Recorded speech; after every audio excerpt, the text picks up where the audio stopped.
Some secrets are buried so deep they reshape your entire reality when they surface. And sometimes the person you think you know best is the one hiding a truth powerful enough to save your life, or destroy everything you've built trying to protect it. Hello, beautiful souls. I hope you're having an incredible day, wherever you're watching from around this amazing world of ours. Drop a comment and let me know your city or country, because I absolutely love connecting with our global family. How are you doing today? Really, I want to know.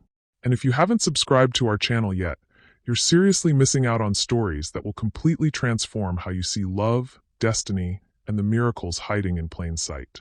Hit that subscribe button right now. I promise these stories will change your life. Now, let me tell you about Rick Corleone and the night his world exploded into something he never saw coming. The gunshot shattered the crystal chandelier above Rick Corleone's head, sending 1,000 pieces of light cascading down like deadly rain. Get down! Ilsa Hagen's voice cut through the chaos as she tackled him behind the marble bar of his penthouse, her body covering his with a precision that spoke of training he'd never suspected she possessed. Rick's mind reeled as bullets peppered the wall where he'd been standing just seconds before. 3 armed men in tactical gear were systematically destroying his supposedly impenetrable 42nd floor sanctuary, moving with military efficiency that made his billion-dollar security system look like a child's toy. Ilsa, what the hell? Rick started, but she pressed her hand over his mouth, her green eyes blazing with an intensity he'd never seen before. Listen to me very carefully, she whispered, her voice steady despite the gunfire exploding around them. Everything you think you know about me is a lie. Everything I've told you for the past 6 months is a cover story. And if we don't get out of here in the next 60 seconds, we're both dead.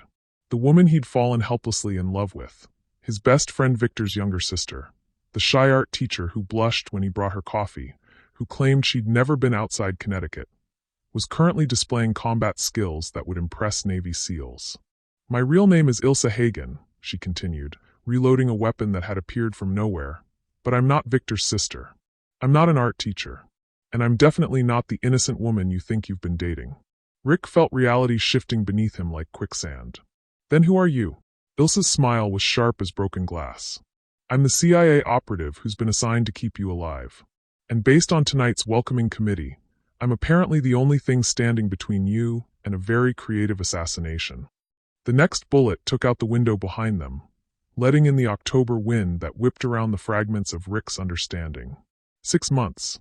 6 months of coffee dates and gallery walks and quiet conversations that had slowly and possibly made him believe in love again. 6 months of thinking he'd found someone who saw the man behind the fortune. All of it had been a lie. The Kozlov contract went active 48 hours ago, Ilsa said, checking her ammunition with professional efficiency. Someone put a $20 million bounty on your head, and half the international assassin community is converging on New York to collect. The Kozlov what? Who the hell is Kozlov? Rick demanded, but even as he asked, pieces were clicking into place with terrifying clarity. His recent expansion into Eastern European markets. The defense contracts his company had secured. The pharmaceutical patents he'd acquired that could revolutionize military medical treatment. Viktor Kozlov is the arms dealer whose operation you've been unknowingly dismantling for the past year, Ilsa explained, using the brief lull in gunfire to assess their escape options. Your pharmaceutical division's new trauma treatments? They're making his battlefield medical supplies obsolete. Your defense contracts are cutting into his military technology sales.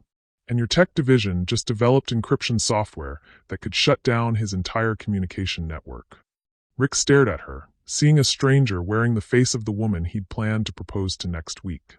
The engagement ring was still in his jacket pocket, a 5-carat reminder of how completely he'd misread every signal, every moment, every emotion he'd thought they'd shared. So you've been babysitting me, he said, the betrayal cutting deeper than the immediate threat to his life. Protecting Daddy's latest asset. No. Ilsa's voice carried something that sounded almost like pain. I've been protecting the man I. Her words were cut off by the distinctive sound of a flashbang grenade hitting the floor. Close your eyes, she shouted. The world exploded in white-hot brilliance and deafening sound. Rick felt Ilsa's hands on him, guiding him through the chaos with sure movements, leading him toward what he hoped was safety but could have been deeper danger. When his vision cleared, they were in his private elevator, descending rapidly while Ilsa worked with tablets and communication devices he'd never seen before. Underground garage, emergency protocols, she was saying into her earpiece. Package is secure but compromised. Request immediate extraction to secondary location. Rick found his voice. Package. Ilsa looked at him, and for just a moment, her professional mask slipped to reveal something vulnerable underneath. I'm sorry. The terminology is, unfortunately, accurate. The elevator shuddered to a stop, and Ilsa immediately drew her weapon, checking the hallway before motioning him forward. Garage level 3. There's an armored vehicle waiting. How long? Rick asked as they moved through shadows that suddenly felt menacing instead of familiar. How long have you been lying to me? Since the day we met, Ilsa replied without hesitation. Victor Hagen isn't my brother. He's my partner. The entire Hagen family backstory was created by CIA analysts to provide credible cover for my assignment. The betrayal was systematic and complete. Every shared laugh, every intimate conversation, every moment when he'd thought she was seeing past his wealth to the person underneath, it had all been professional theater. But the things we talked about, Rick said desperately, your childhood, your dreams, the way you respond when were carefully constructed psychological profiles designed to create emotional attachment and ensure your cooperation with protection protocols. Ilsa finished, her voice clinical despite the way her hands shook slightly as she checked her weapon. They reached the armored SUV, its engine already running, and Rick felt the full weight of his situation crushing down on him. He was being hunted by international assassins, protected by federal agents, and betrayed by the only woman he'd trusted in years. Get in, Ilsa commanded, but Rick stood frozen in place. Why should I trust you now? How do I know this isn't just another layer of deception? How do I know you're not leading me somewhere worse? Ilsa met his eyes directly, and what he saw there made his chest tighten with recognition. Beneath the professional competence, beneath the strategic calculations, there was something raw and desperate that looked surprisingly like love. Because, she said quietly, 48 hours ago, I received orders to extract you to a black site facility where you'd be held indefinitely for your own protection. And instead of following those orders, I chose to trust you with the truth and run. The implications hit Rick like lightning. You went rogue. I went human, Ilsa corrected. For the first time in my career, I chose the person over the mission. The sound of approaching vehicles echoed through the garage, and Ilsa's expression shifted back to tactical assessment. We have company. Multiple vehicles, coordinated approach pattern. Either CIA extraction or Kozlov's people. How do we tell the difference? Rick asked. Ilsa's smile was grim. The CIA would try to take us alive. That's when the first sniper's bullet shattered the SUV's rear window, and Rick understood that whoever was coming wasn't interested in keeping him breathing. Move. Ilsa shoved him toward a different vehicle, a motorcycle that had been hidden behind concrete pillars. Can you ride? It's been years. Then hold tight and try not to fall off. As they roared out of the garage into the neon-lit chaos of Manhattan night, as bullets sparked off concrete behind them, as Rick held onto a woman whose real name he didn't even know, he realized that his carefully ordered life had just exploded into something that felt suspiciously like destiny. But as they leaned into a turn that sent them racing toward an uncertain future, one question burned in his mind louder than the engine noise. If everything Ilsa had told him was a lie, why did being near her still feel like the only truth he'd ever known? The safe house in Brooklyn was nothing like Rick's penthouse, a narrow brownstone with bulletproof windows disguised as vintage glass and enough surveillance equipment to monitor half the city. Ilsa worked methodically to secure the perimeter while Rick sat in stunned silence, trying to reconcile the woman changing tactical frequencies with the person who'd cried during romantic comedies. Your real name, Rick said finally. Is Ilsa actually your real name? She paused in her equipment check, something vulnerable flickering across her features. Ilsa Catherine Morrison. The CIA doesn't change first names unless absolutely necessary. Too easy to slip up under stress. Morrison. Rick processed this. Not Hagen. Never Hagen. Ilsa's voice carried a weight that suggested deeper pain. That identity was built around the loss of my actual family. Makes it easier to inhabit the role when the grief is real. Rick felt something crack inside his chest. What happened to your family? Ilsa was quiet for so long that he thought she wouldn't answer. When she finally spoke, her voice was barely above a whisper. Car accident when I was 16. Drunk driver took out my parents and younger brother on Christmas Eve. She continued setting up security monitors, her hands steady despite the emotion in her voice. I was supposed to be in that car, but I'd stayed late at school working on a photography project. The revelation hit Rick like a physical blow. Photography. She'd mentioned loving photography during one of their early dates, but he'd assumed it was part of her cover story. The idea that pieces of truth had been woven into the deception made everything more complicated. Is that why you became CIA? The need to save people. Ilsa's laugh was bitter. I became CIA because I had nothing left to lose and nowhere else to go. Foster care, then military intelligence, then recruitment at 18. I've been lying professionally for 12 years, Rick. Creating fictional lives and inhabiting them so completely that sometimes I forget where the mission ends and I begin. Rick studied her face, seeing exhaustion beneath the professional competence. Until now. Until you. The admission seemed to surprise her as much as him. For the first time in my adult life, maintaining cover became harder than breaking it. Every conversation we had, every moment when you looked at me like I was someone worth knowing instead of just another assignment, it made me want to be real. The weight of her confession settled between them like a fragile bridge neither knew how to cross. Rick had built his empire by reading people, by understanding motivations and leveraging relationships, but everything he thought he knew about human nature felt useless now. Tell me about the assignment, he said. How long have I been under surveillance? Ilsa pulled up files on her tablet, showing him surveillance photos that made his blood run cold. Images of him at business meetings, charity galas, private dinners, all taken from angles that suggested months of careful observation. 18 months, she replied. Kozlov's operation first flagged you when your pharmaceutical division acquired patents for battlefield trauma treatment. Intelligence agencies started monitoring your activities when we realized you were unknowingly disrupting major arms dealing networks. Unknowingly, your business decisions have been strategically sound but accidentally devastating to international crime syndicates. The trauma medications your company developed? They're making battlefield medical supplies obsolete, cutting into Kozlov's profits by hundreds of millions. The encryption software your tech division created?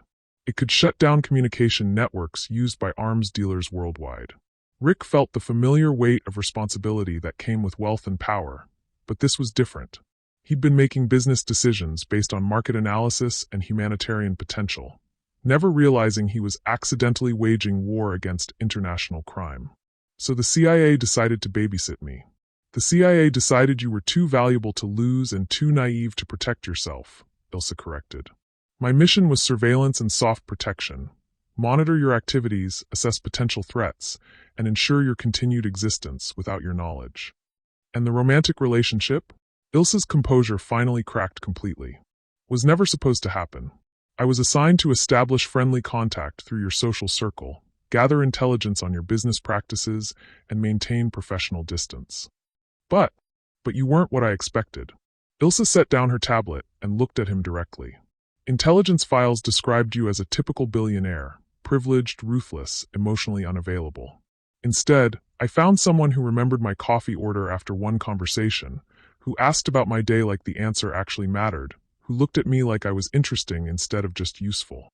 Rick felt something dangerous stirring in his chest. Hope mixed with the terrifying possibility that their connection might have been real despite its origins. The night we met, he said slowly, at Victor's housewarming party. That wasn't coincidental. Victor Hagen is my CIA partner, and the entire party was staged to facilitate our introduction, Ilsa confirmed. But the conversation we had about photography, about finding beauty in unexpected places, that wasn't scripted. Rick remembered that conversation vividly. They'd stood on Victor's balcony talking about light and shadow while the party continued around them, and he'd felt something he hadn't experienced in years. Genuine connection with another human being. What about everything after? The gallery visits, the quiet dinners, the way you... Rick stopped, unable to finish the sentence. The way I looked at you like I was falling in love. Ilsa completed softly. That part wasn't professional, Rick. That part terrified my handlers and probably should have gotten me reassigned.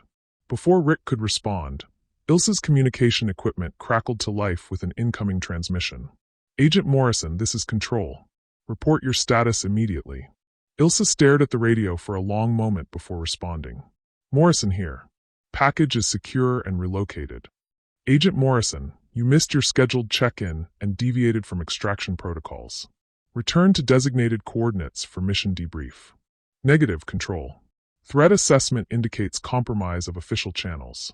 maintaining independent operation until security is verified. The silence that followed was ominous. Agent Morrison, you are ordered to return immediately for debrief. Continuation of unsanctioned operation will result in disciplinary action. Ilsa reached over and turned off the radio completely. What does that mean? Rick asked. It means I just officially went rogue, Ilsa replied. As of right now, I'm no longer operating under CIA authority. I'm a federal agent who's chosen to protect you outside official channels, which makes me either a hero or a traitor, depending on how this ends. Rick felt the weight of her sacrifice settling over him like a lead blanket. She'd given up her career, her support system, potentially her freedom, to keep him alive and tell him the truth. Why, he asked. Why risk everything for someone you were assigned to protect? Ilsa was quiet for a moment, and when she spoke, her voice carried an honesty that cut through every barrier he'd built around his heart. Because somewhere between monitoring your morning routine and memorizing your coffee preferences, between watching you donate anonymously to children's hospitals and seeing you cry at that documentary about war orphans, I stopped seeing you as a mission objective. She paused, her green eyes meeting his with an intensity that made his breath catch. I fell in love with you, Rick. Not the billionaire, not the business genius, not the strategic asset. I fell in love with the man who brings sandwiches to homeless veterans, who reads to kids at the children's hospital when he thinks no one is watching, who keeps photos of his late parents on his desk because he misses talking to them. The revelation hit Rick like lightning, not because it was unexpected, but because it confirmed something he'd been afraid to believe. Despite the lies, despite the deception, despite the professional manipulation, what he'd felt between them had been real. The things you know about me, Rick said slowly, the personal details, the private moments, were gathered during surveillance, Ilsa admitted. But the reason they mattered to me, the reason I started protecting you instead of just monitoring you, that was never part of any mission. Rick stood up, pacing to the window where he could see the Brooklyn Bridge spanning the East River. His entire life had been built on control, on understanding all variables and managing outcomes. But this woman had upended everything he thought he knew about trust and love, and the difference between what people showed the world and who they really were. There's something else, Ilsa said quietly. Something about the threat we're facing that you need to understand. Rick turned back to her, noting the tension in her posture. What? Kozlov isn't just an arms dealer. He's also been your business partner for the past 6 months. The words hit Rick like a physical blow. That's impossible. Ilsa pulled up financial records on her tablet, showing transactions that made Rick's blood run cold. Morrison Kaczynski Enterprises, the investment firm that's been funding your Eastern European expansion? It's a shell company controlled by Viktor Kozlov. Rick stared at the documents, watching his carefully planned business empire reveal itself as something much more dangerous. He's been using my company to launder money. And using your legitimate business operations as cover for arms-dealing networks, Ilsa confirmed. The pharmaceutical plants you've been building? They're perfect locations for manufacturing and distributing illegal weapons. The shipping networks you've established? They're moving a lot more than medical supplies. Rick felt his world tilting again, but this time with the horrible understanding that he hadn't been an innocent victim. He'd been an unwitting accomplice. How long have you known? He asked. CIA has suspected the connection for 3 months. We've been building a case, gathering evidence, preparing to offer you immunity in exchange for cooperation in bringing down Kozlov's network. And now, Ilsa's smile was grim. Now Kozlov knows that we know, which means he's decided that killing you is easier than managing the legal complications of exposure. Before Rick could respond, the sound of approaching vehicles echoed through the Brooklyn streets. Ilsa immediately moved to the window, her expression shifting to combat readiness. How many? Rick asked. Too many. Ilsa was already gathering their equipment. And they're not trying to be subtle anymore. The first explosion took out the building's front wall. The explosion sent Rick and Ilsa tumbling through smoke and debris as armed figures poured into the safe house with military precision. But these weren't Kozlov's people. Their tactical gear bore CIA insignia, and they moved with the coordinated efficiency of federal agents conducting an official operation. Agent Morrison, the team leader's voice cut through the chaos. Stand down and surrender the asset.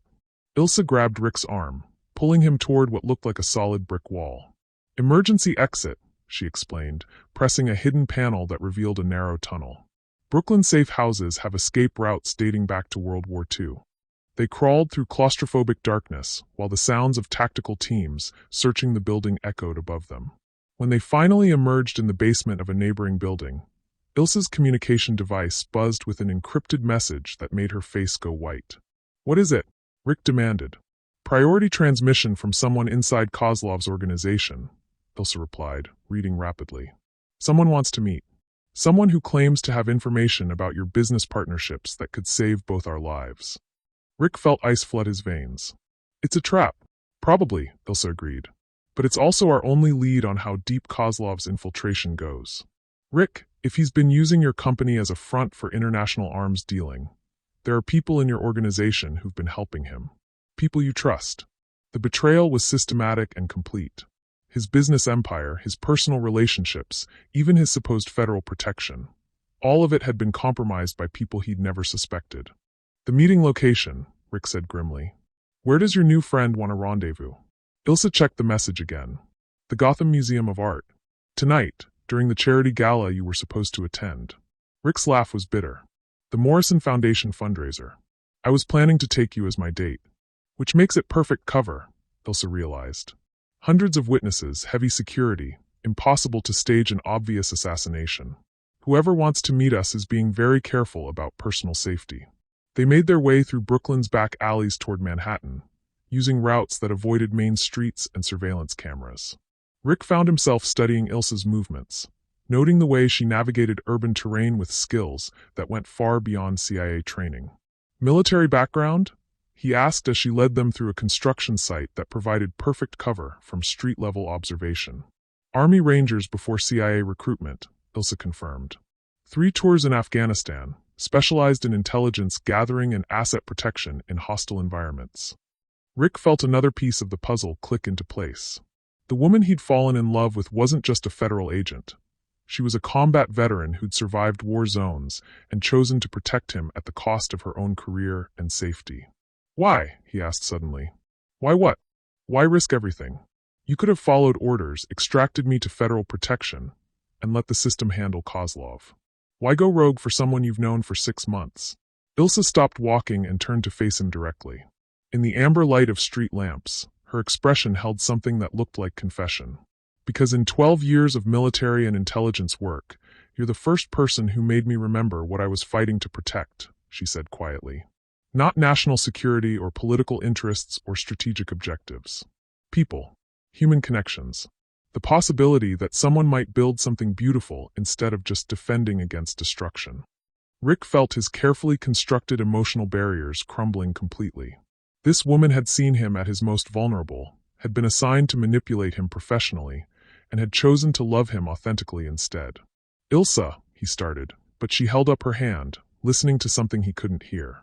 "Company," she whispered, drawing her weapon as black SUVs rounded the corner with predatory coordination. "Either CIA or Kozlov's people, but definitely not friendly." The first shot shattered the construction site's temporary lighting, plunging them into near-total darkness. Rick felt Ilsa's hand on his arm, guiding him through obstacles with sure movements while gunfire echoed around them. "This way," she urged, leading him toward what looked like a dead end but revealed itself as an access tunnel to the subway system. "Emergency protocols. When safe houses are compromised, we go underground." They dropped into maintenance tunnels that ran parallel to active subway lines, the sound of approaching trains masking their footsteps from pursuit. But as they navigated the dark passages, Rick realized they weren't alone. "Agent Morrison." The voice came from ahead of them, cultured and calm despite the circumstances. "I believe you're expecting me." A figure stepped into the dim light. A man in his 50s wearing an expensive suit that somehow remained pristine despite the underground environment. Rick recognized him immediately, James Conway, his own company's chief financial officer. "Hello, Rick," Conway said with the casual familiarity of someone who'd been manipulating him for months. "I'm sorry it's come to this." Rick felt reality shifting again as another layer of deception revealed itself. "James? What are you doing here?" "Protecting my investment," Conway replied smoothly. "You see, the Morrison-Kaczynski partnership wasn't just about money laundering. It was about something much more valuable, your pharmaceutical patents." Ilsa kept her weapon trained on Conway while backing toward an alternate tunnel. "The trauma treatment medications. You've been planning to steal the formulas." Steal is such an ugly word, Conway said. I prefer strategic acquisition for alternative distribution networks. Rick's bleeding heart humanitarian approach was never going to maximize the profit potential of those medications. Rick stared at his CFO, seeing a stranger wearing the face of someone he'd trusted with his company's financial future. How long, James? How long have you been working with Kozlov? Since before you hired me, Conway admitted. The entire recruitment process was orchestrated to place me in a position where I could monitor your research and development, identify valuable assets, and facilitate their acquisition by more pragmatic business interests. The scope of infiltration was staggering. Rick's entire company had been systematically compromised by people whose job was to protect and advance his interests. The pharmaceutical plants in Eastern Europe, Rick realized. They're not for humanitarian distribution. They're for weaponizing your medical research, Ilsa said grimly. Trauma treatments can be reverse-engineered into biological weapons. Encryption software can be modified for military applications. Conway and Kozlov have been turning your humanitarian work into instruments of war. Conway's smile was apologetic but unrepentant.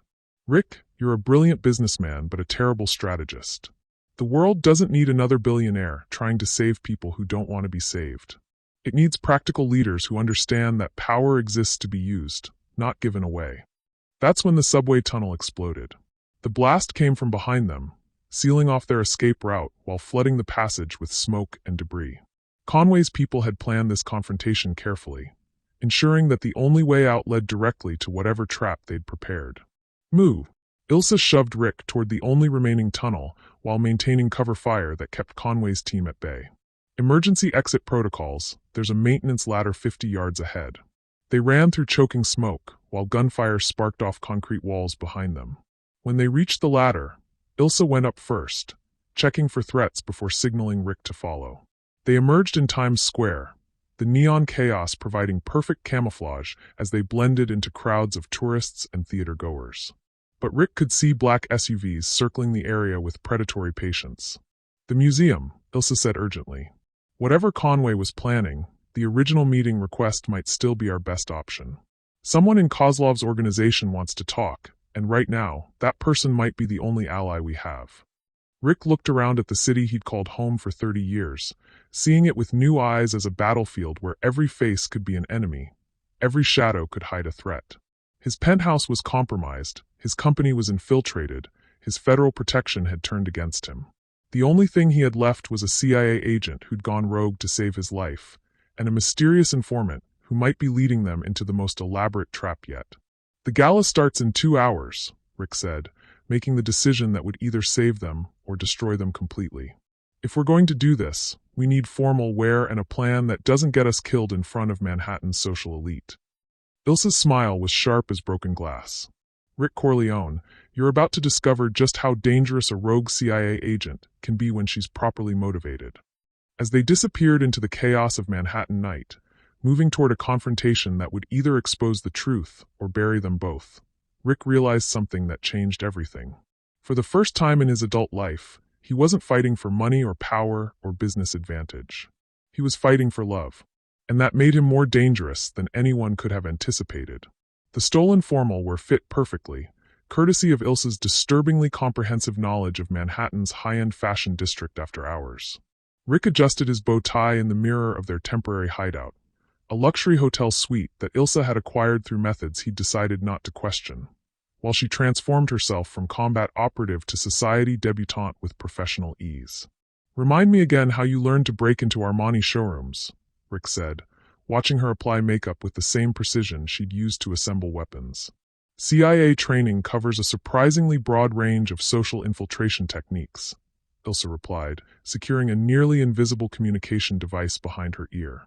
Though I have to admit, most of my formal event experience comes from actual assignments, not theoretical coursework. Rick studied her reflection, noting how the elegant evening gown disguised multiple concealed weapons while enhancing her natural beauty. Other assignments involving billionaire targets?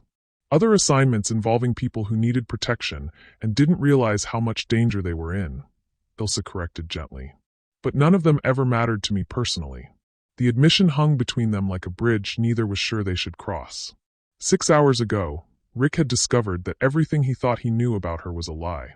But watching her prepare for a mission that could cost her everything just to keep him alive, he was beginning to understand the difference between professional deception and emotional truth. The informant, Rick said, deflecting from feelings too complex to process during an active crisis. Any theories about who wants to meet us? Ilsa checked her tablet, reviewing intelligence gathered during their brief respite. 3 possibilities. Someone in Kozlov's organization who's developed a conscience. Someone Conway has been planning to betray. Or someone entirely different who's been watching both operations and has their own agenda. Comforting options. The 4th possibility is that it's all an elaborate trap designed to eliminate us both in a very public setting, Ilsa added with dark humor. But at this point, walking into obvious danger feels safer than waiting for them to corner us somewhere with fewer witnesses. Rick's phone buzzed with an encrypted message from an unknown sender. Penthouse Museum Storage, Northwest Corner, 10 p.m. Come alone or the deal is off. Well, Rick said, showing Ilsa the message. Mystery person is definitely committed to dramatic timing. Museum storage during a charity gala, Ilsa mused. Hundreds of people in the building, but the meeting location is isolated enough for private conversation. Professional but not obviously threatening. Which could mean they're genuine, or it could mean they're very good at psychological manipulation. In my experience, Ilsa said, those 2 things aren't mutually exclusive. The Gotham Museum of Art was blazing with light and activity when they arrived. Manhattan's social elite gathered to support the Morrison Foundation's work with war orphans. Rick felt bitter irony in the charity's mission.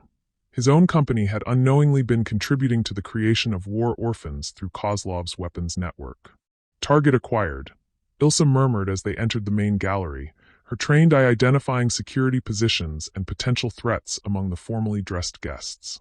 Conway, 3 o'clock, near the Impressionist collection. Rick spotted his CFO immediately, looking perfectly at ease among billionaires and politicians, playing the role of loyal executive attending his boss's favorite charity event. The normalcy was surreal. A man who'd been orchestrating international arms deals discussing tax strategies with Manhattan's financial elite. Federal agents? Rick asked quietly.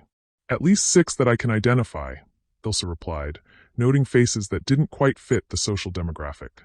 But given the CIA's current interest in retrieving me, I can't tell if they're here for protection or apprehension. They moved through the gala with practiced social ease, Rick introducing Ilsa as his date, while she charmed influential guests with a backstory that was probably fabricated but delivered with convincing sincerity.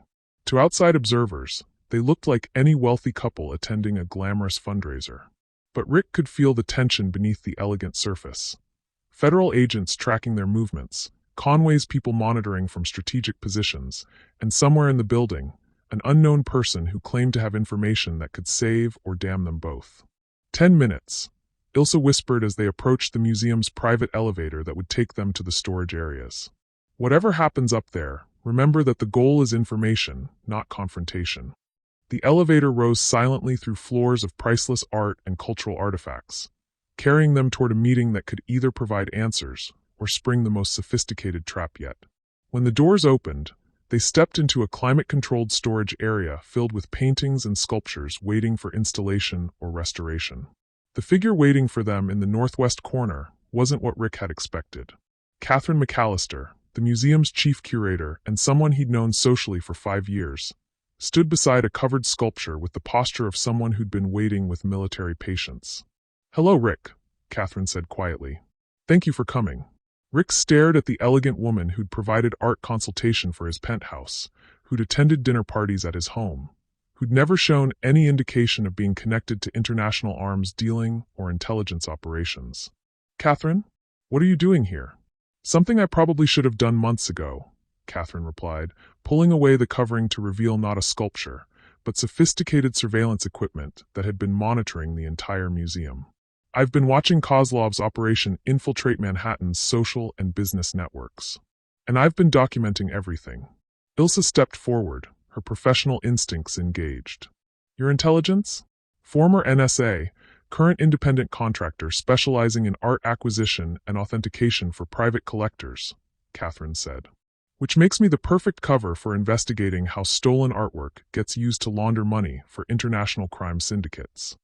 Rick felt another layer of complexity revealing itself. Art laundering? Your Morrison Foundation donations have been funding the acquisition of stolen art pieces that Kozlov's network uses to transfer money between countries, Catherine explained, showing them digital files that made Rick's stomach turn. Every charity auction, every museum donation, every cultural investment you've made has been carefully redirected to support international arms dealing. The scope of manipulation was staggering. Not only had Rick's business been compromised, but his charitable work had been turned into a weapon against everything he'd tried to support. How long have you known? Ilsa asked. 18 months of active investigation, Catherine replied. But I've been suspicious of unusual art market activity for 3 years. High-value pieces disappearing from private collections, appearing in auctions with suspicious provenance, being purchased by shell companies that trace back to arms dealers. Why contact us now? Rick demanded. Catherine's expression darkened. Because 12 hours ago, I intercepted communications suggesting that Kozlov's people are planning something much larger than money laundering or weapons smuggling. She activated a digital display that showed intercepted messages in multiple languages, financial transfers on a scale that dwarfed anything they'd discussed, and logistical planning that looked disturbingly like preparation for a major attack. What am I looking at? Rick asked. Preparation for a coordinated assault on American pharmaceutical infrastructure, Catherine said grimly. Kozlov isn't just stealing your trauma treatment formulas. He's planning to simultaneously attack the facilities that manufacture and distribute critical medications nationwide. Ilsa went white. Biological warfare through medical supply disruption. Create artificial shortages of life-saving medications, then offer alternative supplies through black market channels, Catherine confirmed. People pay anything when their children are dying, Rick. Kozlov could control American healthcare by controlling access to essential treatments. Rick felt the true scope of what he'd unknowingly enabled crashing down on him. His pharmaceutical research hadn't just been stolen. It was being weaponized against the American people. When? Ilsa asked. 72 hours, Catherine replied. Multiple simultaneous attacks designed to look like industrial accidents or terrorist incidents. By the time federal agencies understand what's happening, Kozlov's network will control distribution of medications that millions of Americans depend on to survive. The silence that followed was filled with implications too massive to fully comprehend. This wasn't just about personal survival anymore. It was about preventing a form of economic warfare that could hold entire populations hostage. What do you want from us? Rick asked. Your pharmaceutical division has backup production facilities that Kozlov doesn't know about, Catherine said. If we can get there before his people identify and target them, we might be able to maintain critical medication supplies while federal agencies respond to the main attacks. And if we can't, Catherine's smile was grim. Then a lot of innocent people die while Kozlov's network makes billions of dollars selling them the treatments that could have saved their lives. That's when the lights went out. Emergency lighting flickered on, bathing the storage area in red shadows as the sound of tactical teams moving through the museum echoed from multiple directions. Catherine immediately began destroying her surveillance equipment, while Ilsa drew weapons that had been concealed beneath her elegant gown. Multiple breach points, Ilsa reported, monitoring communication frequencies. Coordinated assault, military precision. Either federal extraction or Kozlov's people making their final play. Does it matter? Rick asked, helping Catherine secure data drives that contained evidence of the planned attacks. It matters because federal agents would try to take us alive, Ilsa replied grimly. Kozlov's people just want us dead. The first explosions answered that question definitively. Move. Catherine led them toward what looked like a solid wall, but opened to reveal a hidden passage between gallery floors. Museum security protocols. These buildings have escape routes dating back to World War II. They ran through narrow passages while the sounds of systematic destruction echoed behind them. When they finally emerged in the museum's loading dock, Rick realized they faced a choice that would determine everything. 3 vehicles waited in the alley, black SUVs that could belong to federal agents, Kozlov's people, or someone else entirely. Catherine pointed toward a different option. A service tunnel that connected to Manhattan's utility system. Underground again, she said. But this time, we're not running away from the fight. What do you mean? Rick asked. Catherine's smile was sharp as broken glass. I mean, we're going to your backup pharmaceutical facility, and we're going to turn Rick Corleone's humanitarian work into the weapon that destroys Victor Kozlov's entire network. Ilsa stared at her. That's either brilliant or completely insane. Sometimes, Catherine replied. Those are the same thing. The abandoned pharmaceutical facility in Queens looked like a testament to Rick's humanitarian failures. Empty laboratories where life-saving medications should have been in production, dormant equipment that could have supplied treatments to thousands of patients, security systems that had been offline for 6 months while his company focused on more profitable ventures.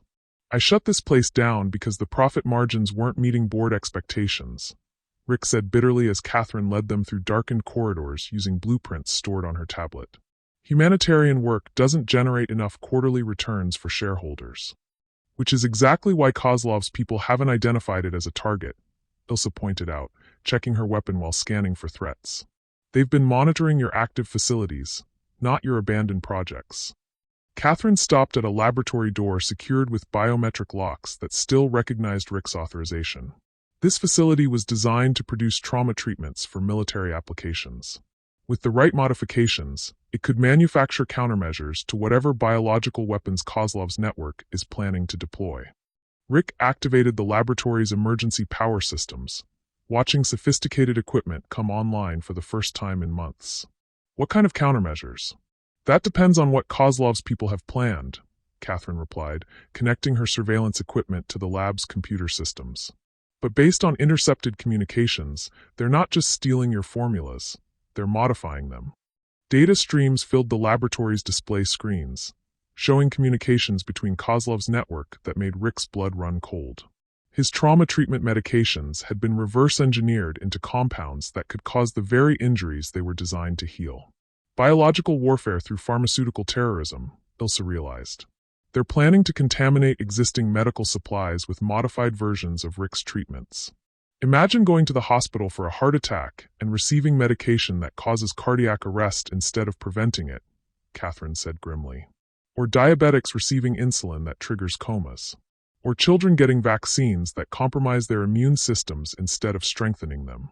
Rick stared at the evidence of his life's work being perverted into instruments of mass murder. How many people? Conservative estimates suggest millions of casualties if the attacks succeed, Catherine replied. Kozlov's network has identified vulnerabilities in medical supply chains across 47 states. They can contaminate everything from blood pressure medication to cancer treatments. The scope of potential devastation was beyond anything Rick had imagined. His pharmaceutical research, designed to save lives, was being weaponized to create the largest medical disaster in American history. Why? Rick asked. What's Kozlov's endgame? Catherine pulled up financial projections that revealed the true scope of the conspiracy.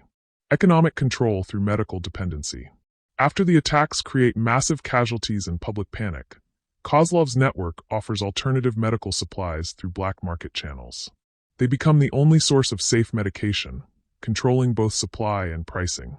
Medical extortion on a national scale, Ilsa said. Hold the entire population hostage by controlling access to life-saving treatments. And fund it all through the profits from arms dealing and money laundering, Catherine confirmed. A self-sustaining cycle of violence and dependency that generates billions in revenue while destabilizing American healthcare infrastructure. Rick felt rage and responsibility warring in his chest. His naive pursuit of humanitarian goals had provided the tools for unprecedented destruction, and his trust in business partners had enabled enemies to infiltrate the very systems designed to protect innocent people. What do? He asked.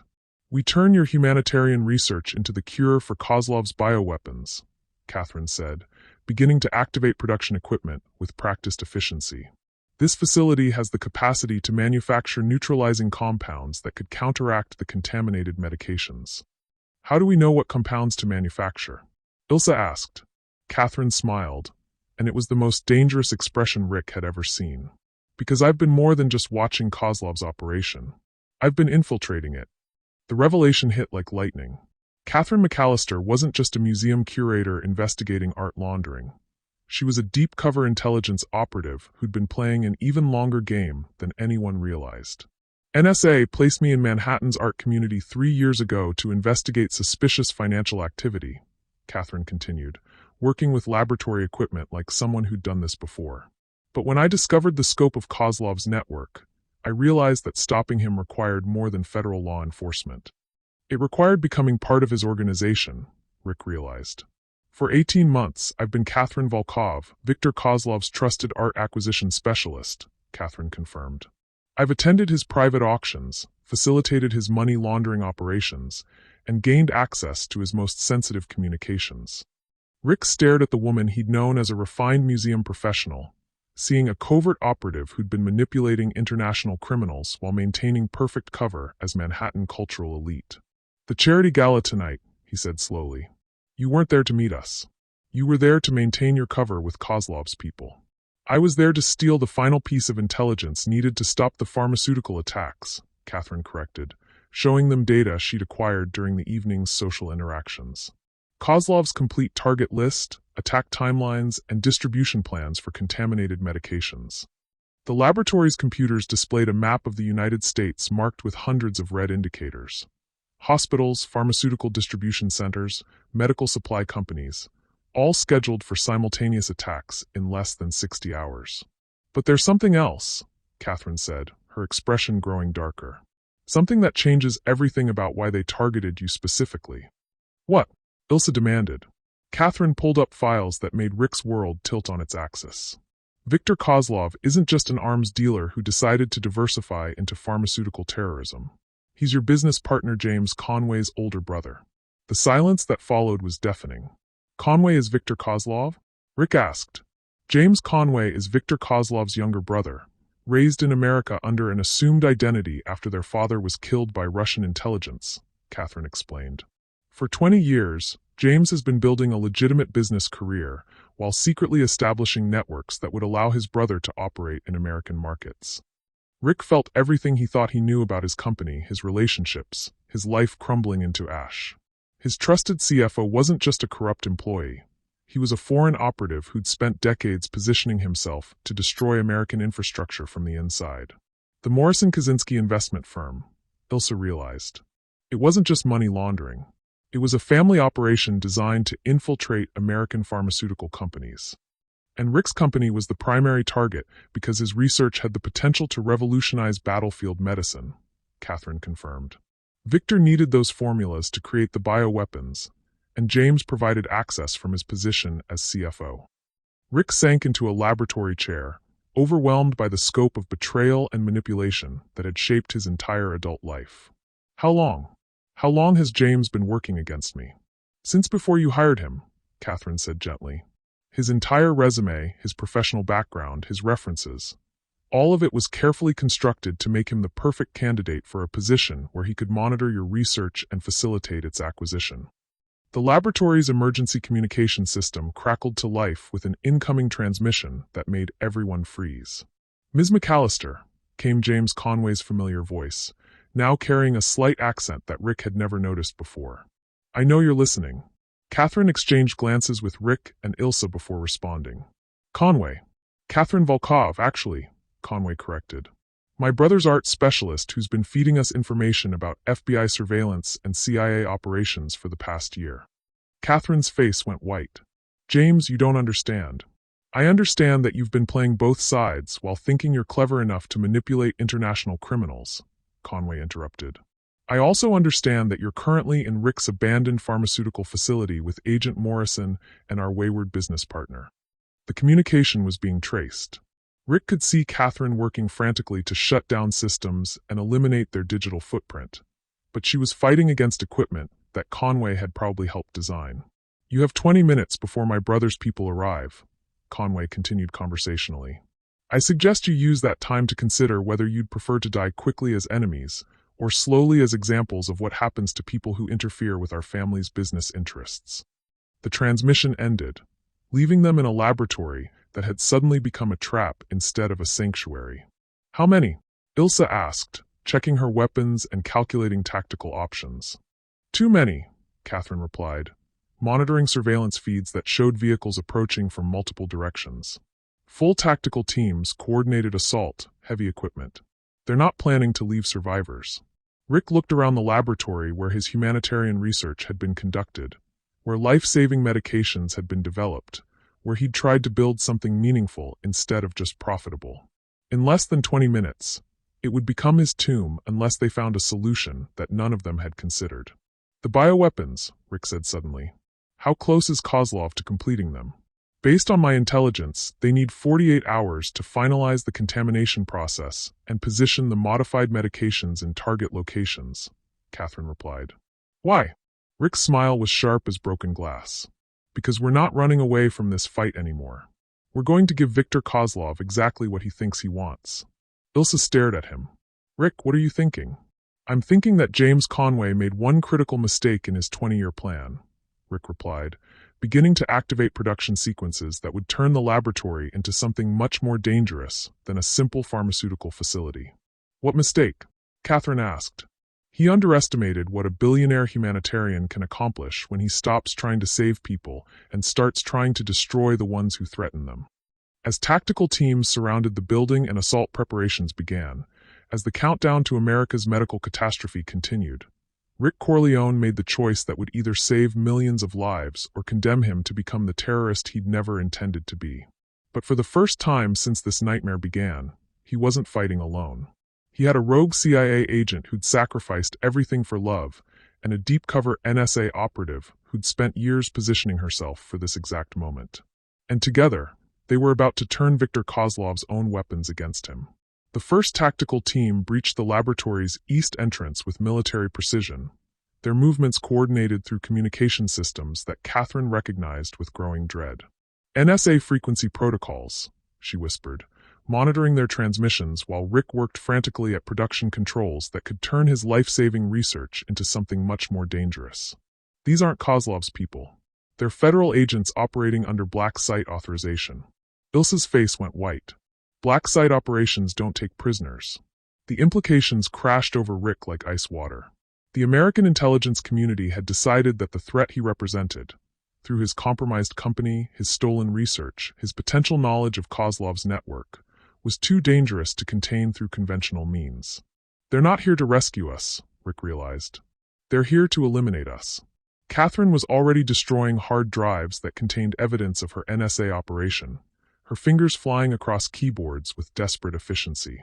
If federal agencies think I've been compromised by Kozlov's network, they'll classify me as a foreign asset. Everything I've built over 3 years of undercover work becomes inadmissible evidence. Which means Kozlov's pharmaceutical attacks proceed on schedule, while the people who could have stopped them are eliminated as security threats, Ilsa said grimly, checking her remaining ammunition against the tactical teams closing in from multiple directions. Rick stared at the production equipment that represented his last chance to create countermeasures for the bioweapons threatening millions of American lives. But the manufacturing process would take 6 hours minimum, and they had perhaps 6 minutes before federal agents reached the laboratory. There's something else, Catherine said quietly, her voice carrying the weight of terrible revelation. Something I haven't told you about the pharmaceutical attacks. Now is really not the time for additional secrets, Ilsa snapped, positioning herself to provide cover fire when the agents reached their position. The timeline has been accelerated, Catherine continued, ignoring the approaching danger. Viktor Kozlov moved up the attacks because he knows federal agencies are closing in. The contaminated medications are already in distribution. The laboratory fell silent except for the sound of tactical boots in the corridors outside. What do you mean already in distribution? Rick asked, his voice barely a whisper. Catherine pulled up real-time data feeds that made his blood turn to ice. Hospital pharmacies in 12 major cities have received shipments of contaminated insulin, blood pressure medication, and cardiac treatments. The bioweapons are already in the medical supply chain. Rick felt the world collapsing around him as images of affected facilities flashed across the screens. Children's hospitals in Manhattan and Los Angeles. Cardiac care centers in Chicago and Houston. Diabetes treatment facilities in Atlanta and Phoenix. How long before people start dying? Ilsa demanded. The first contaminated medications were administered 40 minutes ago, Catherine replied. Based on the modified formulas, patients will begin experiencing symptoms within 2 to 6 hours. Mass casualties will begin by dawn. Rick sank against the laboratory table, overwhelmed by the scope of devastation his research had enabled. While they'd been playing games of deception and counterintelligence, real people were already receiving treatments that would kill them instead of heal them. The countermeasures, he said desperately. If we can manufacture enough neutralizing compounds. Rick, Catherine interrupted gently. The production timeline is longer than the casualty window. Even if we could complete manufacturing, distribution would take days. People will die while we're still mixing chemicals. The tactical teams had reached the laboratory level. Rick could hear breaching charges being prepared, communication protocols being established for final assault. In less than 5 minutes, federal agents would eliminate the only people who knew how to stop America's medical infrastructure from being weaponized against its own population. There has to be another way, Ilsa said fiercely. Some protocol, some procedure, some option we haven't considered. That's when Rick's communication device buzzed with an incoming call from James Conway, his trusted CFO, Victor Kozlov's brother, the man who'd orchestrated his entire downfall. "Hello, Rick," Conway's voice was calm, almost sympathetic. "I assume you've discovered the current status of our pharmaceutical distribution." Rick activated the speaker so Ilsa and Catherine could hear. "James, or should I say Victor's little brother?" Conway laughed, and the sound carried genuine warmth despite the circumstances. "James is fine. It's been my name longer than any other identity. Though I do appreciate you finally understanding the family dynamics involved." "What do you want?" Rick demanded. "I want to offer you the same choice I offered your federal friends," Conway replied. "Surrender quietly, and the deaths stop at the current test sites. Continue interfering, and my brother expands the operation to include every hospital in America." Catherine was frantically typing, trying to trace the call while monitoring federal tactical communications. She held up a tablet showing that the conversation was being broadcast to multiple locations. Conway wasn't just talking to them, he was negotiating with federal agencies simultaneously. "You're using us as leverage against our own government," Ilsa realized. "I'm demonstrating that American intelligence services can't protect their own assets, let alone their civilian population," Conway corrected. Rick's pharmaceutical research, Agent Morrison's CIA expertise, Catherine's NSA intelligence, all of it has been turned against the people you were supposed to serve. The psychological warfare was perfect and devastating. Conway was proving that American security infrastructure could be infiltrated so completely that its own defenders became weapons against innocent civilians. "What's the real endgame, James?" Rick asked. "This isn't just about money or arms dealing. What does Victor actually want?" The silence that followed was filled with tactical teams preparing for final assault and the distant sound of sirens as emergency services responded to medical crises across the country. "My brother wants to prove that American exceptionalism is an illusion," Conway said finally. "That your entire society is built on the assumption that bad things happen to other people in other countries, and that assumption makes you vulnerable to threats you can't imagine. So this is terrorism." "This is education," Conway corrected. "Your pharmaceutical companies sell medications to American patients for thousands of dollars, then sell the same medications to foreign markets for pennies. Your defense contractors supply weapons to allies who become enemies who use those weapons against American soldiers. Your economic policies destabilize foreign governments, then you express shock when desperate people seek revenge." Rick felt the terrible logic beneath Conway's justifications. American foreign policy had indeed created many of the international problems that now threaten domestic security. But that didn't justify using innocent civilians as targets in a geopolitical education program. How does killing diabetics and heart patients teach lessons about foreign policy? Ilsa demanded. "It doesn't," Conway replied. "But it demonstrates that the systems you trust to protect you can be turned against you by people who understand them better than you do. Every person who dies tonight dies because American intelligence agencies were so focused on foreign threats that they ignored the ones being built inside their own institutions." The tactical teams were in position. Rick could see laser sights moving across the laboratory walls, could hear the final countdown to an assault that would eliminate them while leaving Conway's operation completely intact. "However," Conway continued, "I'm prepared to offer a more limited demonstration in exchange for your cooperation." "What kind of cooperation?" Catherine asked warily. Rick transfers control of his remaining pharmaceutical assets to Morrison Kaczynski Enterprises. Agent Morrison provides intelligence about CIA operations against international arms dealers. Catherine supplies NSA surveillance data on federal law enforcement priorities. In exchange, my brother limits tonight's medical demonstration to the current test sites. The choice was impossible and clear. Collaborate with the people who'd betrayed them, or watch thousands of innocent people die, while federal agents eliminated the only witnesses to the conspiracy. "You're asking us to become traitors," Ilsa said. "I'm asking you to be pragmatic," Conway corrected. Your agencies have already classified you as security threats. Your careers are over, your legal protections are gone, your own government is trying to kill you. Why protect institutions that have abandoned you? Rick looked around the laboratory that represented everything he'd tried to build. Research designed to save lives, facilities intended to serve humanity, resources dedicated to making the world better instead of more profitable. All of it had been perverted into instruments of destruction by people he'd trusted.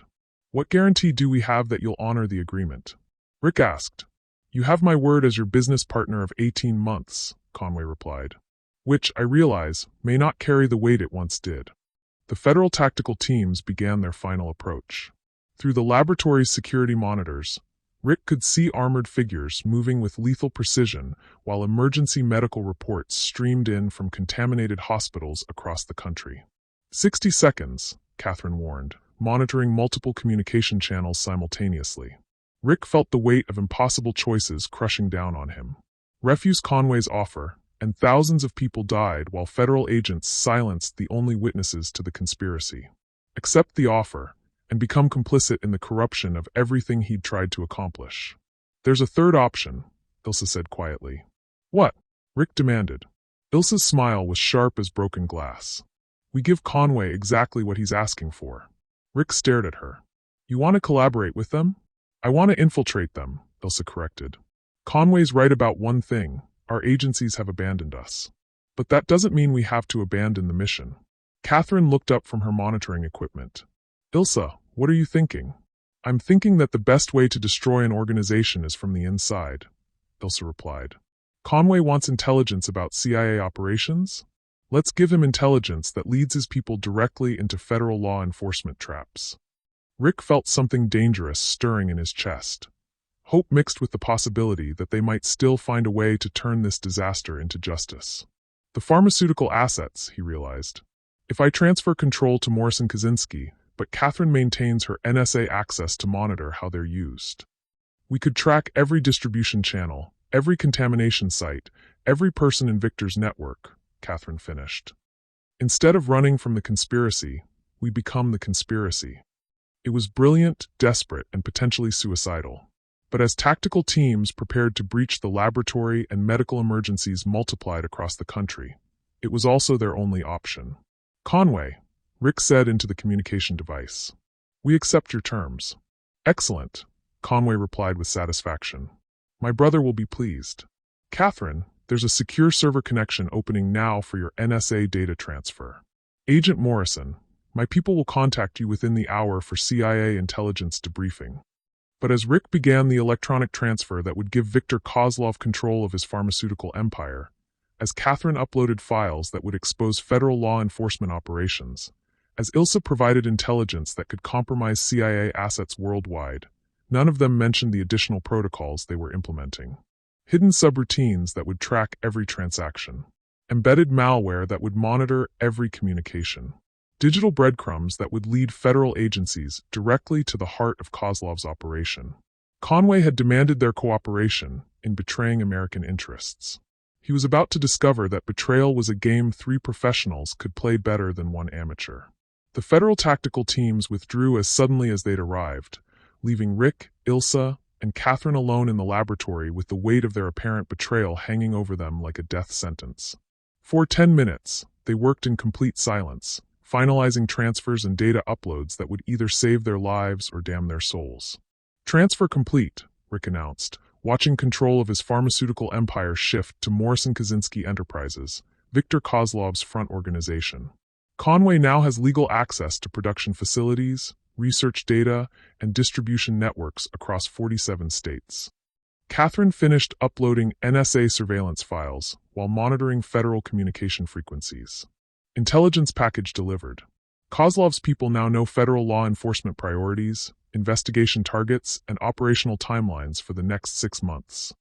Ilsa completed her CIA intelligence briefing, providing operational details that could compromise agents worldwide. Asset locations, safe house coordinates, and contact protocols transmitted. Every CIA operative working international organized crime cases is now exposed. They stared at each other across the laboratory, 3 people who'd just committed what looked like the most comprehensive intelligence betrayal in American history. Please tell me you embedded tracking protocols in those transfers, Rick said quietly. 17 different monitoring systems, Catherine confirmed. Every file I uploaded contains metadata that will ping NSA servers whenever it's accessed. We'll know exactly what Kozlov's people do with our intelligence. And the pharmaceutical transfers include production oversight that requires my personal authorization for any manufacturing changes, Rick added. Conway thinks he controls my facilities, but he can't actually produce anything without my biochemical signatures. Ilsa's smile was sharp with satisfaction. The CIA intelligence I provided was carefully edited to exclude current operations while highlighting closed cases. Kozlov's people will be chasing agents who've already been extracted and investigating operations that ended months ago. Rick felt hope unfurling in his chest for the first time since this nightmare began. They hadn't betrayed their country. They'd created the most sophisticated triple-agent operation in modern intelligence history. How long before they realize what we've done? He asked. Depends on how thoroughly they verify the intelligence, Catherine replied, monitoring communication channels that were already carrying increased traffic between Kozlov's network. If they're careful, they'll discover the deception within hours. If they're overconfident, they'll walk directly into federal law enforcement traps while we monitor their every move, Ilsa finished. Rick's communication device buzzed with an encrypted message from Conway. Excellent cooperation. My brother is impressed with your professionalism. Transportation to debriefing location arrives in 20 minutes. Debriefing location, Catherine mused. That's either a very polite way to describe an execution site, or Conway actually believes we've switched sides. Only one way to find out, Ilsa said, checking her concealed weapons while reviewing the intelligence they'd just provided. But we're not going in blind. She activated communication protocols that connected them to what sounded like federal radio frequencies. Control, this is Morrison. Package delivery complete, requesting extraction to secondary location. Agent Morrison, came the response. Understand package delivery complete. Extraction assets standing by. Rick stared at her. You've been in contact with CIA the entire time? Not CIA, Ilsa corrected with a smile that held secrets upon secrets. NSA coordination protocols. Catherine wasn't the only federal agent running a deep cover operation. Catherine looked up from her equipment in surprise. Ilsa, what are you saying? I'm saying that my assignment to protect Rick was never actually about protecting Rick, Ilsa replied, revealing depths to her operation that even Catherine hadn't suspected. It was about positioning myself to infiltrate whatever organization targeted him. The revelation shifted everything Rick thought he understood about their relationship. You knew I was going to be targeted by Kozlov's network? Federal intelligence has been tracking unusual pharmaceutical acquisition patterns for 2 years, Ilsa explained. When those patterns focused on companies developing trauma treatments, NSA and CIA coordinated an operation to identify the network behind the acquisitions. By using me as bait, Rick realized. By protecting you while using your exposure to draw out the people threatening American medical infrastructure, Ilsa corrected gently. The romantic relationship was never part of the operational plan. Rick felt his world tilting again, but this time toward understanding instead of betrayal. But it became real. It became the most real thing in my life, Ilsa confirmed, her professional mask dropping to reveal the woman he'd fallen in love with. Which is why I went rogue when CIA wanted to extract you to a black site. Which is why I chose to trust you with the truth instead of maintaining operational security. Catherine was staring between them with growing comprehension. Your entire relationship has been a federal operation designed to infiltrate international arms dealing through pharmaceutical targeting. Our entire relationship has been 2 people finding love in the middle of a federal operation that neither of us expected to survive, Rick corrected, understanding finally settling over him like dawn after the longest night of his life. Before anyone could respond, the laboratory's communication system activated with an incoming transmission from Viktor Kozlov himself, the arms dealer who'd been manipulating American institutions from the shadows for years. Mr. Corleone, Kozlov's voice carried the cultured accent of someone educated in the finest European institutions. I understand you've decided to be reasonable about our business relationship. Rick exchanged glances with Ilsa and Catherine before responding.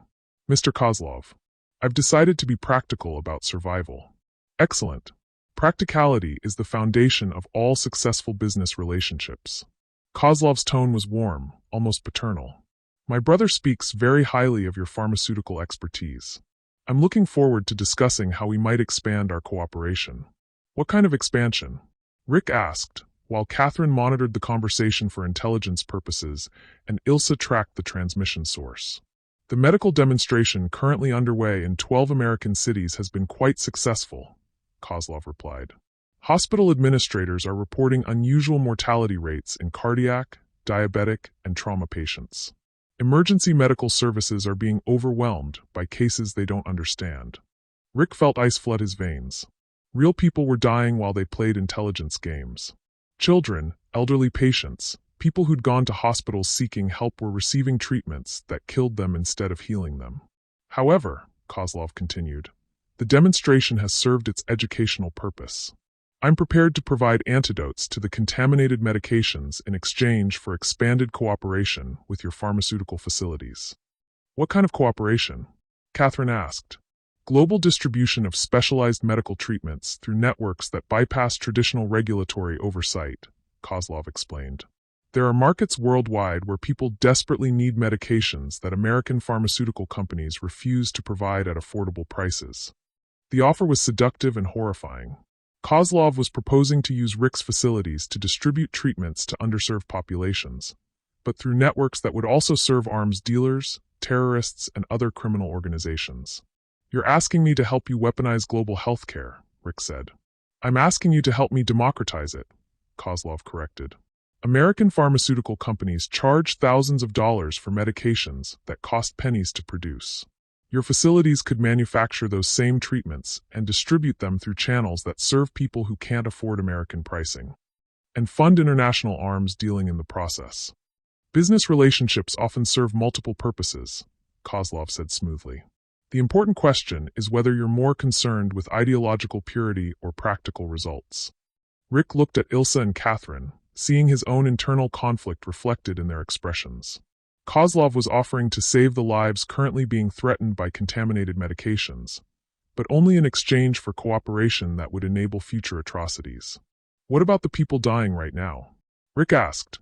We'll receive antidotes within the hour if you agree to coordinate your manufacturing capabilities with our distribution networks, Kozlov replied immediately. I'm not unreasonable, Mr. Corleone. I simply require assurance that our business relationship will be mutually beneficial going forward. Catherine held up a tablet showing real-time medical reports from the affected cities. Emergency rooms were filling with patients experiencing cardiac arrest, diabetic comas, and trauma complications that didn't respond to standard treatments. The contaminated medications were killing people faster than medical professionals could understand what was happening. How do I know you'll provide the antidotes? Rick demanded. Because dead patients can't purchase future treatments, Kozlov replied pragmatically. Tonight's demonstration was designed to prove capabilities, not maximize casualties. My business model requires customers who remain alive to buy products. It was the coldest, most calculating statement Rick had ever heard, reducing human lives to market considerations. But it also suggested that Kozlov would honor agreements that served his financial interests. I need guarantees, Rick said. Medical verification that the antidotes are legitimate, not additional weapons disguised as treatments. Of course, Catherine Volkov will personally oversee quality assurance. I trust her expertise in both pharmaceutical authentication and operational security. Rick felt the final piece of the puzzle click into place. Kozlov didn't just know about Catherine's NSA background. He was planning to use her federal expertise to legitimize his medical operations. And Agent Morrison's role? Rick asked. Will be to ensure that federal law enforcement agencies understand the futility of pursuing investigations that threaten global medical distribution networks, Kozlov replied. Sometimes cooperation serves humanitarian purposes better than confrontation. The scope of Kozlov's plan was staggering. He wasn't just corrupting American pharmaceutical companies. He was planning to turn federal agents into collaborators in a medical distribution network that would serve criminals worldwide. 24 hours, Rick said, making the decision that would either destroy Viktor Kozlov's operation or make him complicit in global medical terrorism. I need 24 hours to coordinate with my manufacturing teams and ensure quality control protocols. Acceptable, Kozlov replied. My brother will coordinate operational details. Catherine will handle pharmaceutical verification. Agent Morrison will manage law enforcement liaison. And you, Mr. Corleone, will discover what your humanitarian ideals can accomplish when supported by practical business networks. The transmission ended, leaving them alone in the laboratory with 24 hours to either save or damn themselves. Tell me we have a plan that doesn't involve becoming international medical terrorists, Rick said. Ilsa's smile was radiant with possibility. Rick, we're about to give Viktor Kozlov exactly what he wants, and use it to destroy his entire operation. How? Catherine's grin was sharp as broken glass. By turning his own medical distribution network into the trap that brings down every criminal organization he's ever worked with. And if it doesn't work, then we'll go down fighting for something that matters, Ilsa replied, taking Rick's hand for the first time since he'd learned her true identity. Together, Rick looked at their joined hands, feeling the weight of impossible choices and the strength of love that had survived professional deception, federal manipulation, and international conspiracy. Ilsa Morrison, he said quietly, CIA agent, federal protector, and the woman I love despite everything I've learned about lies and truth. Rick Corleone, she replied, billionaire humanitarian, accidental arms dealing target, and the man who made me choose love over duty for the first time in my professional life. Are you two finished having your moment? Catherine asked with amusement. Because we have about 23 hours and 58 minutes to save American medical infrastructure while infiltrating the largest international crime network in modern history. Rick and Ilsa looked at each other, seeing partnership and love and the possibility of redemption in each other's eyes. Let's go save the world, Rick said. Together, Ilsa agreed. And for the first time since this nightmare began, Rick believed they actually could. The confrontation took place in Viktor Kozlov's private yacht anchored in New York Harbor, where the arms dealer had arranged a celebration of what he believed was his complete victory over American intelligence services. Rick stood on the main deck, wearing formal attire that concealed enough recording equipment to document every word of conversation, while Ilsa and Catherine mingled with international criminals who thought they were witnessing the recruitment of federal agents. Mr. Corleone. Kozlov approached with the confidence of a man who believed he'd successfully corrupted everything he'd touched. Welcome to the future of global medical distribution.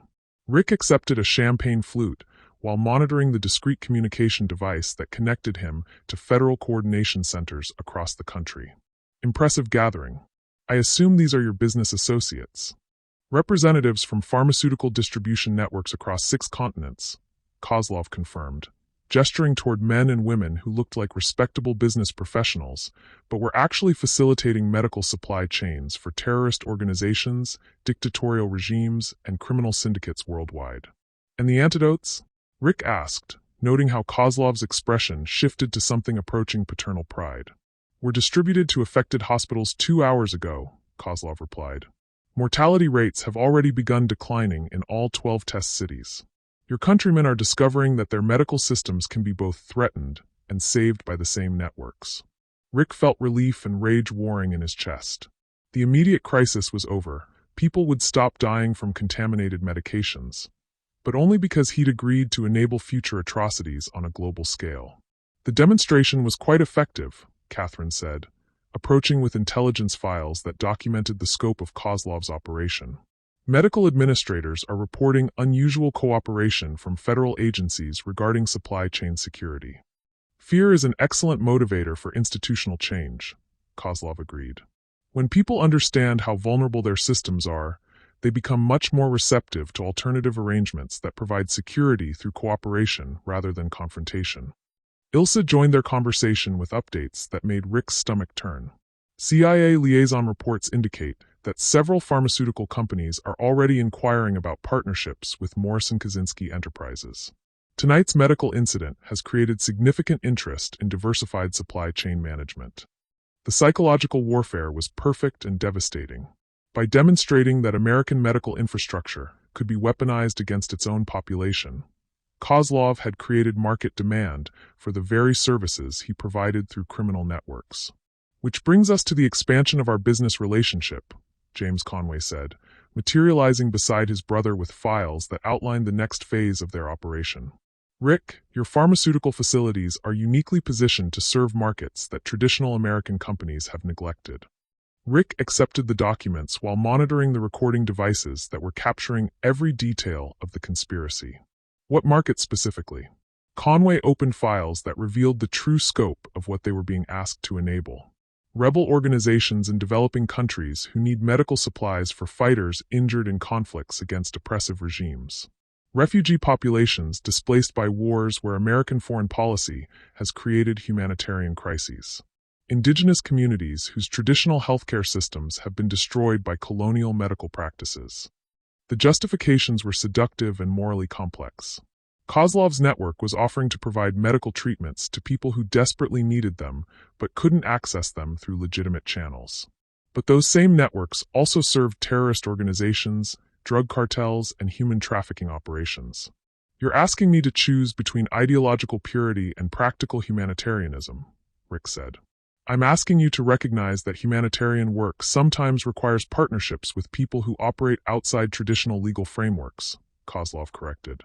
The same networks that supply medical treatments to Syrian refugees also serve organizations that your government classifies as terrorist groups. The same distribution channels that provide AIDS medications to African communities also serve rebel movements fighting against governments that America supports. Rick felt the moral complexity of international relationships crushing down on him. American foreign policy had indeed created many of the humanitarian crises that Kozlov's networks claimed to address. But enabling criminal organizations to provide medical aid would also enable them to continue trafficking weapons, drugs, and human beings. What about oversight? Catherine asked. Quality control, distribution monitoring, end-user verification? Will be handled through networks that have been operating successfully for 15 years, Conway replied. Catherine, your NSA background makes you uniquely qualified to design oversight protocols that satisfy both operational security requirements and humanitarian objectives. The offer was a masterstroke of psychological manipulation. They were being asked to use their federal expertise not just to enable criminal activity, but to make that activity more efficient and effective. And my role, Ilsa asked, will be to ensure that federal law enforcement agencies understand the humanitarian benefits of our distribution networks, Kozlov explained. Agent Morrison, your CIA experience gives you credibility with intelligence communities that might otherwise interfere with medical aid delivery. Rick looked around the yacht's main deck, seeing international criminals disguised as humanitarian aid workers. Federal agents who'd been turned into collaborators and business networks that served both legitimate medical needs and illegal weapons trafficking. The moral landscape was so complex that traditional concepts of right and wrong seemed inadequate. Before I commit to this expansion, Rick said, I need to understand the full scope of what we're enabling. Of course, Kozlov replied. Transparency is essential for successful partnerships. He activated a presentation system that displayed global distribution networks spanning every continent. Medical supply chains that served refugee camps and terrorist training facilities. Pharmaceutical manufacturing that produced both life-saving treatments and biological weapons. Financial networks that funded both humanitarian aid and international arms dealing. As you can see, Kozlov continued, moral complexity is inherent in global operations. The same resources that save lives in disaster zones also enable activities that American foreign policy opposes. The choice isn't between good and evil, it's between engagement and irrelevance. Rick studied the presentation while monitoring communication devices that were transmitting everything to federal coordination centers. The scope of Kozlov's operation was even larger than intelligence agencies had suspected, reaching into legitimate humanitarian organizations, government medical programs, and international aid networks. Impressive, Rick said. How long did it take to build these relationships? 25 years of careful cultivation, Kozlov replied with obvious pride. Every humanitarian crisis creates opportunities for practical people to provide solutions that idealistic organizations cannot deliver. And the financial returns? Allow us to expand operations into markets that purely profit-driven companies ignore, Conway added.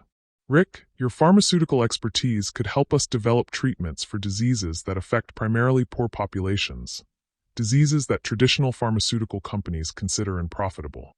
The offer was brilliantly constructed to appeal to Rick's humanitarian instincts while enabling criminal activities he would normally oppose.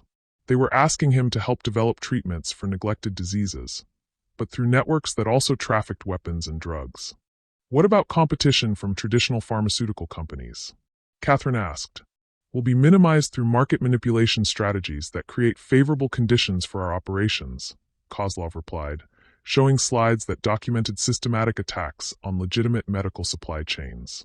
When traditional companies prove unable to serve populations reliably, alternative networks become essential rather than optional. Rick felt the full scope of Kozlov's strategy becoming clear. This wasn't just about money laundering or weapons trafficking. It was about systematically undermining legitimate institutions to create dependency on criminal networks. You're not just competing with pharmaceutical companies, Rick realized. You're destroying them. I'm demonstrating their inadequacy, Kozlov corrected. American pharmaceutical companies charge desperate people thousands of dollars for treatments that cost pennies to produce. When those companies prove unwilling to serve human needs over profit margins, practical alternatives become moral necessities. The justification was seductive and terrible. Kozlov was positioning himself as a humanitarian reformer fighting against corporate greed, while using that moral authority to enable international crime on a massive scale. However, Kozlov continued, tonight's celebration is premature. Our expansion plans require one final demonstration of commitment from our new partners. Rick felt ice flood his veins. What kind of demonstration? Kozlov's smile was cold as winter. Agent Morrison, we need you to provide current CIA intelligence about federal operations targeting our humanitarian networks. Catherine, we need NSA surveillance data about international law enforcement coordination. And Rick, we need you to authorize production modifications that will demonstrate your commitment to our shared objectives. What kind of production modifications? Catherine asked warily.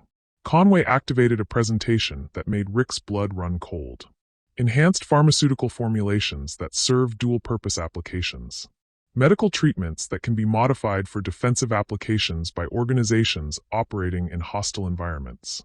Rick stared at chemical formulas that would turn his life-saving medications into weapons of mass destruction. Not contaminated treatments like the ones that had caused tonight's medical crisis, but actual biological weapons designed to kill on a massive scale. You want me to manufacture bioweapons, Rick said. I want you to manufacture medical treatments that serve the full range of needs experienced by populations under threat, Kozlov corrected. Sometimes humanitarian work requires capabilities that traditional medical ethics don't acknowledge. The moment of truth had arrived. Rick could agree to manufacture biological weapons and become complicit in international terrorism, or refuse and watch Kozlov's people eliminate everyone on the yacht who posed a security risk. Before I authorize production modifications, Rick said, I need to verify the quality and safety of the formulations you're proposing. He activated communication protocols that connected him directly to federal coordination centers while pulling up the chemical formulas on his tablet. But instead of analyzing Kozlov's bioweapon designs, he uploaded complete documentation of the arms dealer's global network to intelligence agencies across 3 continents. Rick, Conway asked, noting unusual activity on his monitoring systems. Just running quality assurance protocols, Rick replied, while transmitting location coordinates, network communications, and financial records that would enable law enforcement agencies to dismantle Kozlov's entire operation simultaneously. That's when federal agents surrounded the yacht. FBI, ATF, DA, international law enforcement. You are surrounded. The announcement echoed across New York Harbor as speedboats filled with tactical teams closed in from every direction. Kozlov's celebration had become the largest coordinated law enforcement operation in modern history. What have you done? Kozlov demanded, staring at Rick with something approaching admiration despite the betrayal. I've given you exactly what you wanted, Rick replied. Complete transparency about the scope of your humanitarian work. Ilsa drew her weapon, revealing federal credentials that identified her as a joint NSA-CIA operative.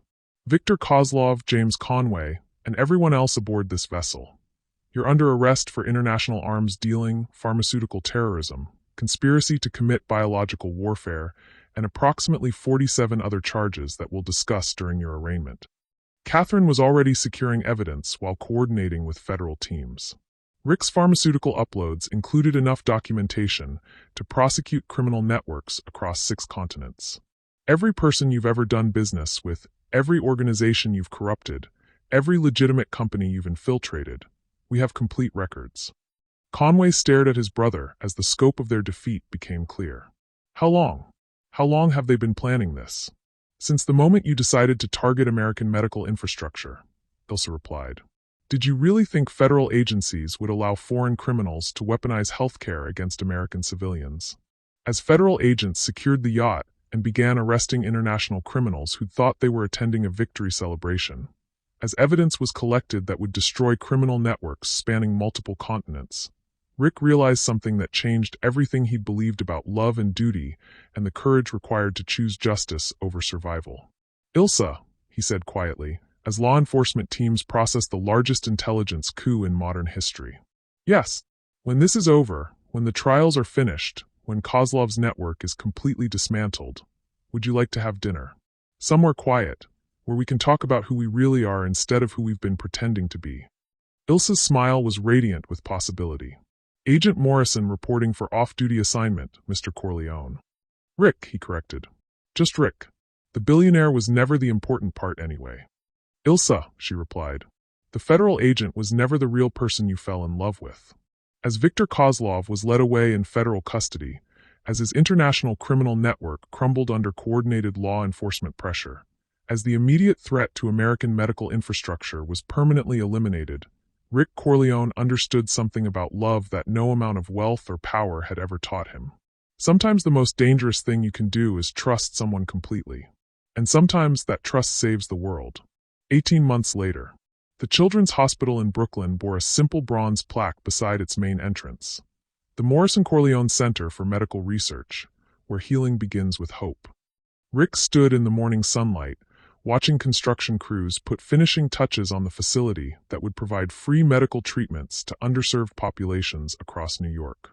The pharmaceutical production lines are ready for testing, Ilsa reported, approaching with tablets that displayed manufacturing capabilities designed to serve humanitarian objectives without enabling criminal networks.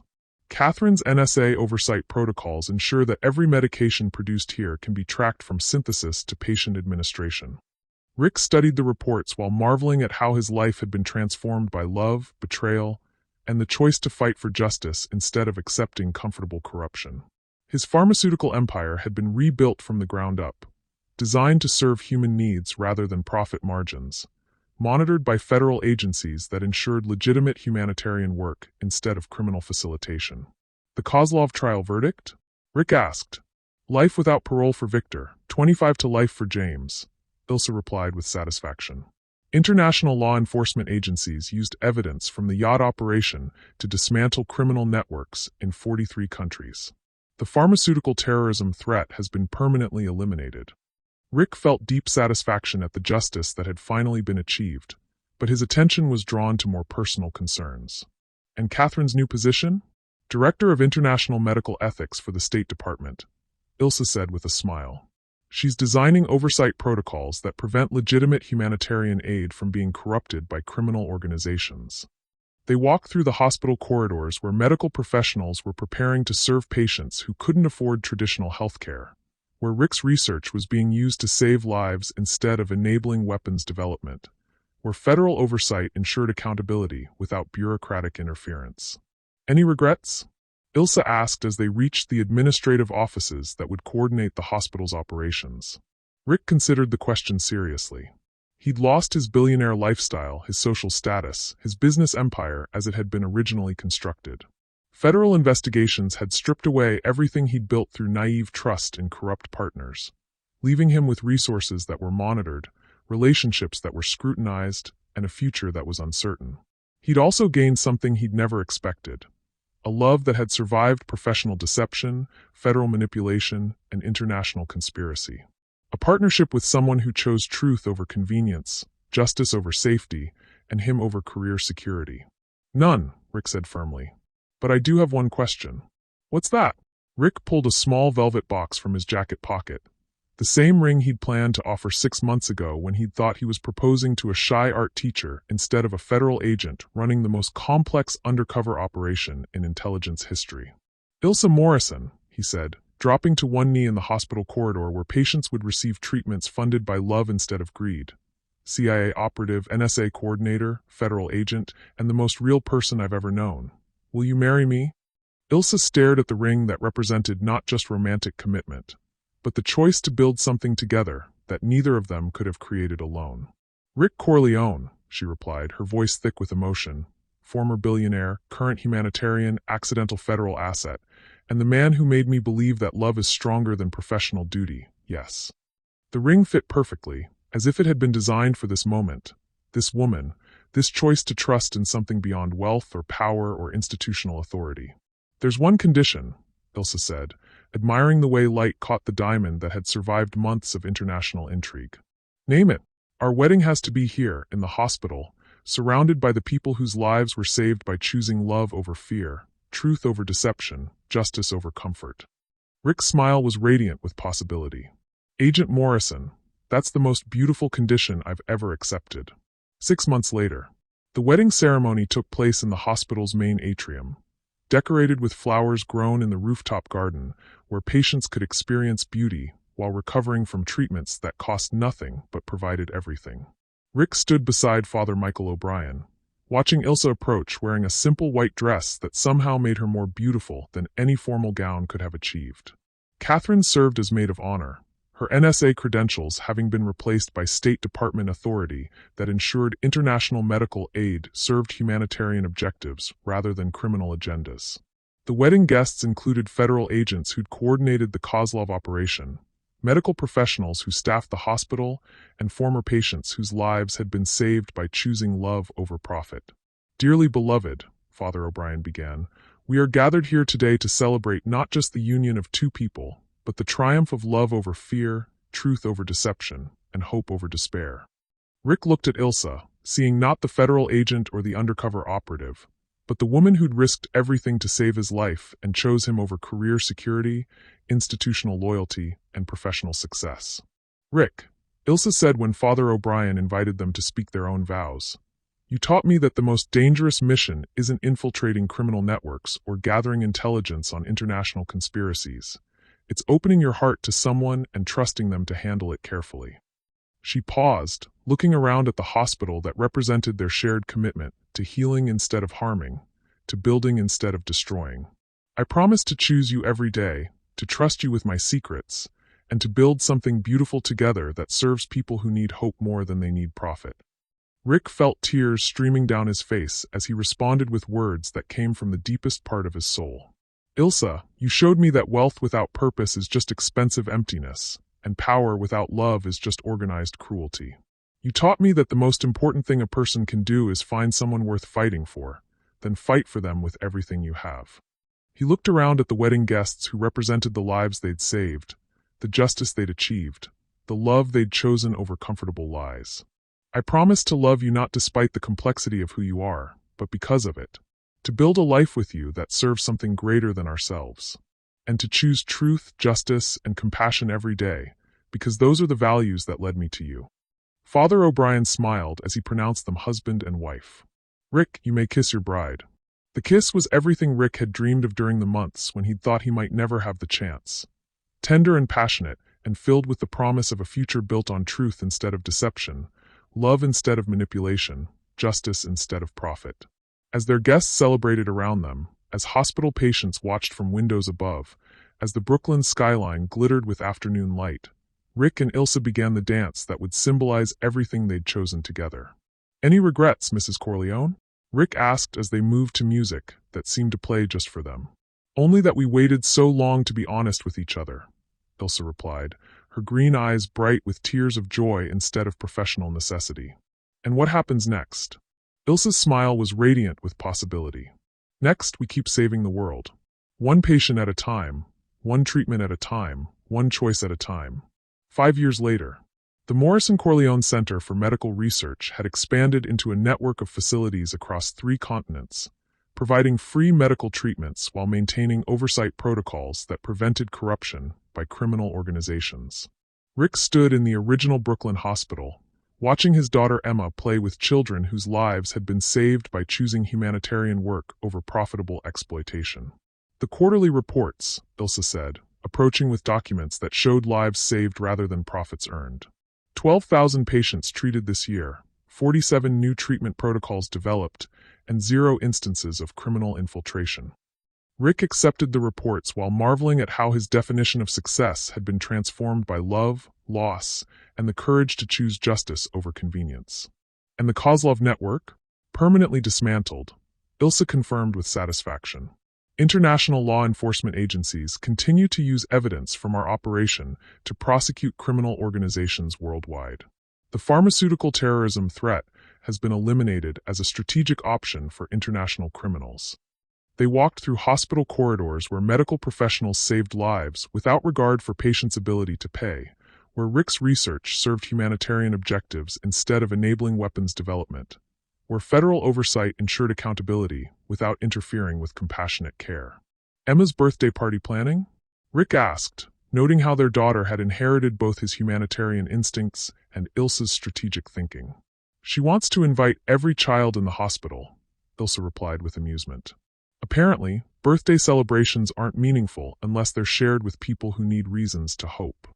Rick felt pride and love expanding in his chest as he watched their daughter distribute art supplies to young patients, teaching them that beauty could be created even in places designed for healing pain. She's going to change the world, Rick said. She already is, Ilsa replied. One smile at a time, one kindness at a time, one choice to put others before herself at a time.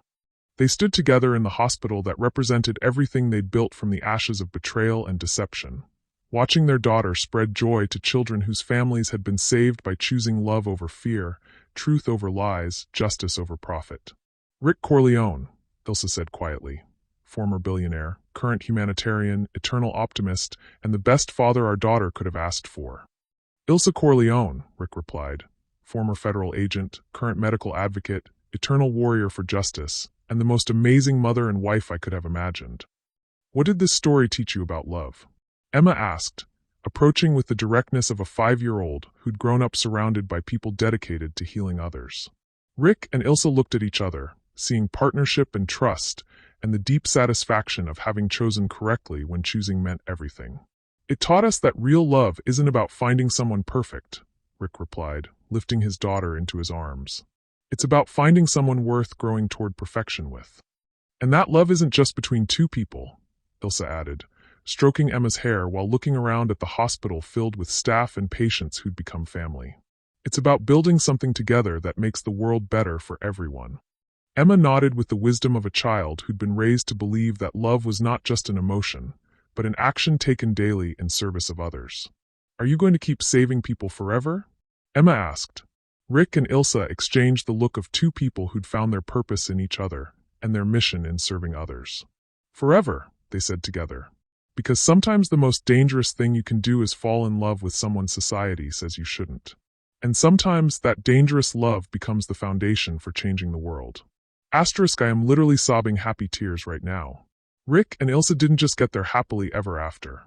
They created a legacy of love and healing that will impact generations. From Billionaire's daughter falling for the gardener to international conspiracy to building medical facilities that serve humanity. This story has been the most incredible emotional journey, ***. What did this beautiful story teach you about love, courage, and the power of choosing truth over comfort? About the miracles that happen when two people decide to build something greater than themselves? Drop a comment below and share how this story made you feel. I read every single comment, and I absolutely treasure hearing from our amazing community. ***. And if this story touched your heart as much as it touched mine, you need to hit that subscribe button and ring the notification bell. We have so many more incredible stories about love conquering impossible odds, about finding courage in the darkest moments, and about the miracles that happen when people choose each other over everything else the world tells them matters. ***. Thank you for going on this incredible journey with Rick, Ilsa, Catherine, and little Emma. Sometimes love really does save the world. One choice, one person, one act of courage at a time. See you in the next story, beautiful souls. ***.